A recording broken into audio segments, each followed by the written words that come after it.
Welcome to Man Does Tech, where I solve the problems you didn't even know you had. Open Settings and go to System, then Sound to choose your output device. Click Output Device and select speakers or headphones as the default. If you have multiple outputs, set your preferred device and make it the default.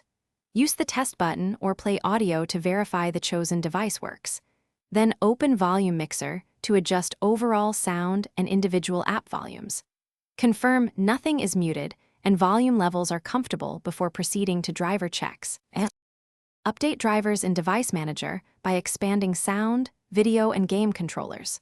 Right-click your audio device and choose Update Driver or Uninstall and restart for a reinstall. Disable audio enhancements in device properties under Advanced if you hear distortion. Change the default format sample rate to 48,000 Hz or 44,100 Hz to fix glitches and sync issues. If a USB or HDMI device is involved, try different ports and test again to isolate hardware problems. Set microphone levels under Input by choosing Device and clicking Device Properties. Speak while watching the test your microphone meter and raise the level if it stays low. Pair Bluetooth audio from Settings, then Devices and confirm the profile is hands-free or stereo.